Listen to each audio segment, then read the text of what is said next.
Yamaha NMAX ito na may dalawang error ayon sa may kanya at ginawan lang daw ng paraan. Nakalagay sa panel, error 1 at error 2. Ginawan daw ito ng paraan ng isang motorcycle shop na kanyang hinintuan para lang daw mapaandar. Tsaka lang ito aandar kapag kinabit ang dilaw na linya. Well, testingin natin repa kung totoo ang sinasabi niya.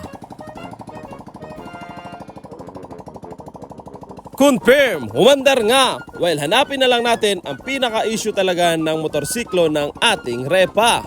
Base sa ating assessment, ang kanyang wiring ay pinasok ng water. Malamang ito ay dumayo sa Atlantis at nagabok, nagkaroon ng umido or corrosion ang kanyang wiring. Tingnan nyo, basang-basa sa linyang ito. 3 iling, isang lunok na madiin. Nang sabihin ko sa kanya, kapag wala sa wiring ang sira nito, malamang nasa ECU. Sobrang tuwa ng misis niya, napaapir sa kanya, kaso nga lang sa muka tumama. At trasya 120. Andito lang kasi nanggaling kung bakit umilaw ang kanyang error, yung error 1 at 2. Etong Aeropack Brake and Parts Cleaner is a solvent-based spray formulated to clean automotive brake systems and various mechanical components. For hassle-free brake maintenance, use Aeropack Brake and Parts Cleaner. hook na ito yung pinagsasabitan ng ating harness. Ayan. Sa katagalan kasi nakudkod dahil sa vibration at ayan na nga, dumikit yung positive doon sa body kung kaya't nagkaroon ng corrosion at muntika na siyang maging Ghost Rider version 2. Napaapir pa nga siya sa sarili niya. Dahil sabi niya, andyan lang pala yung sira, sabay tawa.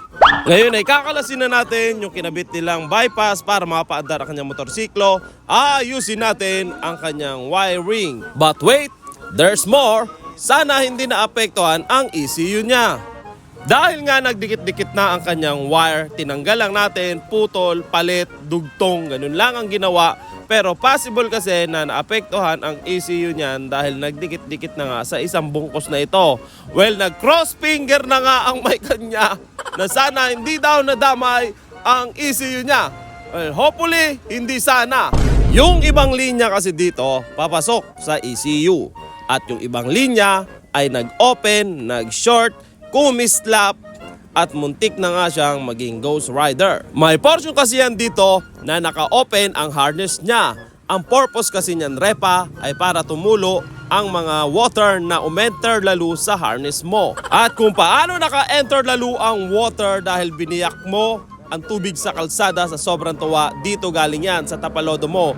Iwan ko sa comment section ang link kung paano mo mapiprevent yan. Katulad na lang na sa motor ko, ayan inilagay ko, pang NMAX ito. Ito talaga ang para sa inyo pero nilagay ko sa motorsiklo ko dahil nga panay overheat ng aking motor dahil sa putik na naipon dyan sa radiator.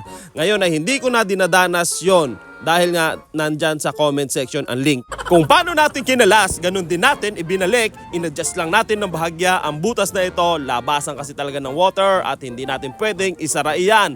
Lalong hindi matutuyo ang water lalo. At itong sabitan na ito, nilagyan natin ng sinkable tube para kahit pa kalawangin ng husto yan ay hindi niya na magagasgas o mauulit yung pagkasira ng harness ng ating repa. Eto na siya ngayon, wala na ang error at umaandar na ng maayos. Kaya nga tinanong ko ang may kanya dyan kung alright ba tayo dyan? Hey, alright.